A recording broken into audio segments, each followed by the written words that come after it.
Fetching Spirit Bear, Chapter 19.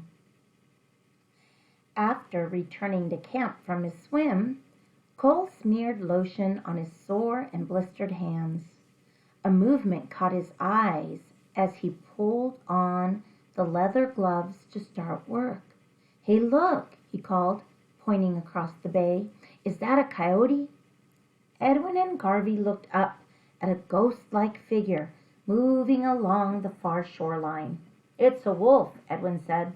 "A big one." The solitary gray animal lopped along the shore, stopping every dozen strides to look around and sniff among the rocks.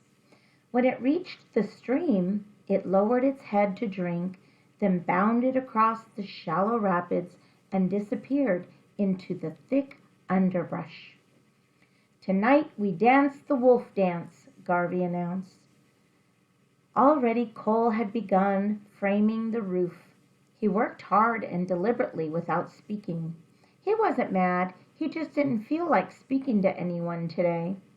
Edwin and Garvey sat watching, occasionally offering bits of advice.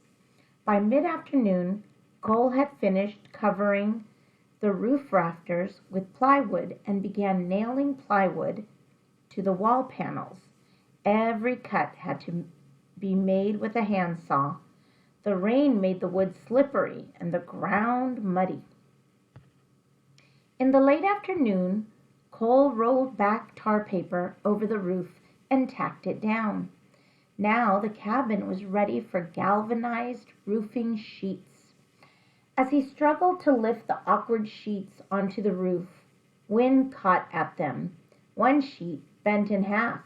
Edwin and Garvey refused to help, even though Cole cast a few hard glances their way. Finally, darkness fell across the bay and Cole quit work. "Next year, every trace of your existence here will be removed from the island," Edwin said. "Taking this structure back down will be your last chore before leaving." "I'll just burn it," Cole grumped as he headed toward the tent. "I've had practice with that." "Where you going?" asked Garvey. "I'm hitting the sack."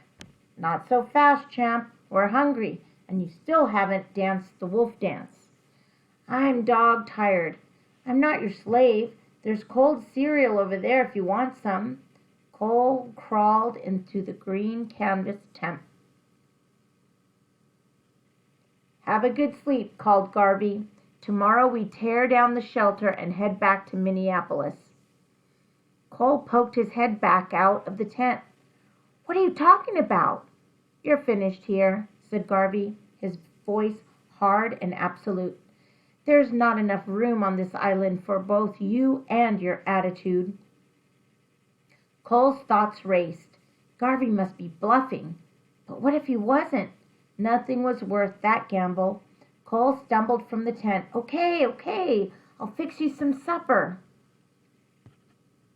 "It's not about the supper," said Garvey. "It's about the chip on your shoulder. You still think life is a free ride. You're still blaming the world for everything and looking for the easiest way to get by.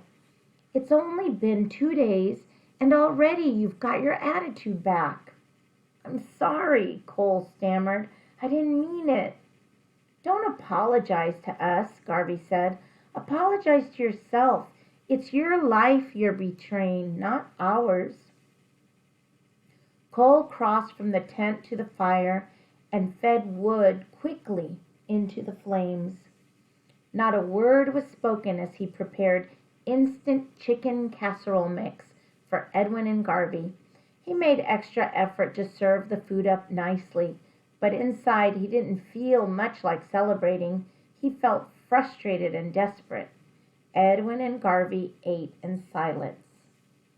"I said I was sorry," Cole said. "You also said you had changed," answered Edwin. "Please don't take me back," Cole's voice wavered. "I promise I'll try harder. I'll do anything you ask." Edwin stood and faced Cole across the fire. It's time to cut losses and send you home." "I didn't mean what I said. I just—" Edwin held up his hand. "Stop your mindless talking. Your words insult me. They're just noise in the air. They don't mean anything. Tomorrow morning I want you to get up alone and soak. Then I want you to carry your ancestors and roll your anger away. When you return to camp, we'll see what you've learned." Edwin turned and headed for the tent. Garvey followed. "Hey, aren't we going to dance the wolf dance?" Cole asked as he strung the coolers up in the tree away from the bears. "We're going to bed. You're the one who spotted the wolf. Do whatever you want. That's your usual program." Cole watched as the men entered the tent, leaving him alone. The rain had let up, but a lonely breeze flapped the tent awning and chilled the night air. Cole was bone weary as he walked to the water to clean dishes. The tide was letting out, and he tripped, skinning his shin on the rocks. Limping back to camp, he stood beside the fire, nursing his bruised leg. He felt as alone and frustrated as when he had been left mauled on the rocks. Edwin and Garvey didn't understand.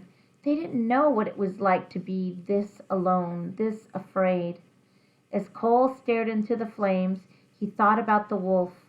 The wolf was alone too, without anybody to take care of it. Cole shook his head. That wasn't exactly true.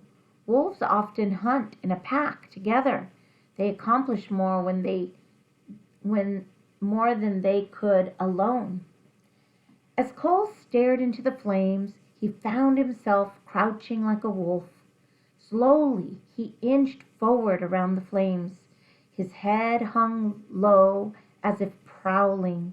Gradually, he circled faster, pretending to run with the pack in pursuit of a wounded moose. He felt the power of the pack working together. The pack was powerful when they depended on each other. Any wolf that left the pack lost the protection of the other wolves and became weaker, no longer sharing the pack's food. Almost reluctantly, Cole finished his dance, trying not to wake the others. He entered the tent and prepared for bed. As he squirmed into his sleeping bag, a voice surprised him. "What did you learn?" Garvey asked. "That you need the help of others like a wolf pack." "Good night," whispered Garvey. "Good night," said Cole. Edwin coughed. "Have a good soak tomorrow." Cole woke often during the night, afraid he might oversleep. He kept lifting the tent flap and peering out. When it seemed the night would last forever, the blackness finally softened into a dull gray. Cole could see the point of rocks at the opening of the bay. He dragged himself out of his bag. It was time to go to the pond. The rain had let up, so he rolled his clothes into a bundle and crawled outside and the tent to dress. Even without rain, the air had a brisk edge to it. Cole couldn't believe he was getting up this early to go sit in a freezing river. Maybe a jail cell wouldn't be so bad. As he headed out from camp, he wondered if Edwin and Garvey had been serious about returning him to Minneapolis. He kicked a small rock into the water. Cole reached the stream and splashed along the bank toward the pond. Under his arm, he carried a towel. He was so lost in his thoughts, a low-hanging branch smacked him hard in the forehead. He bent over, grimacing, momentarily dazed. Then he continued. When he reached the pond, Cole hesitated. It would be easy not to soak or carry the rock. All he needed to do was make up a good story before returning to camp. But something told Cole that Edwin and Garvey couldn't be lied to this morning. Immediately he stripped and waded into the icy water. The pool didn't seem quite so cold as the first morning they had come, but still it took his breath away as he crouched and lowered himself in. He held his breath and breaststroked over to the rocky bench. Hugging his arms tightly to his chest, he sat shivering and looking around at the water, the trees, and the dawn sky. His whole body was peppered with goosebumps. He wondered how long he could stay in the pool. Edwin had sat calmly, as if sitting in a warm bathtub. Cole tried closing his eyes. Maybe it would help him concentrate on something else.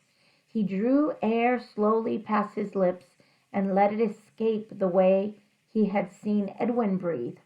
Over and over he breathed, trying to clear his mind. Gradually he quit hugging his chest and let his arms drift out and away from his body until they hung suspended in the water.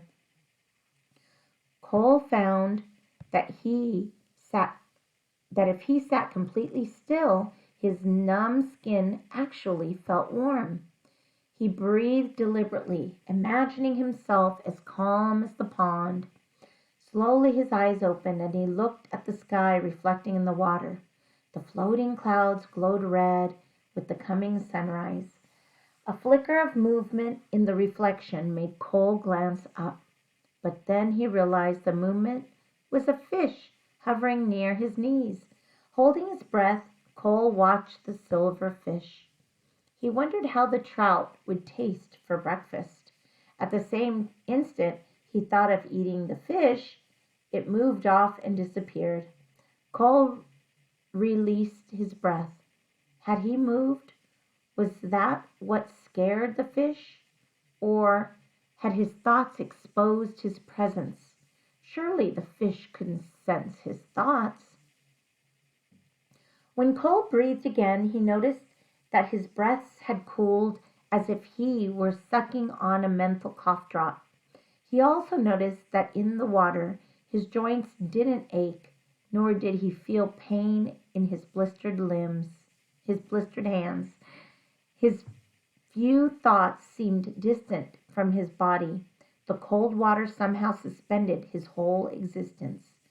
When Cole finally left the pond, it was not because he had gotten too cold or impatient, but because he had finished his soak.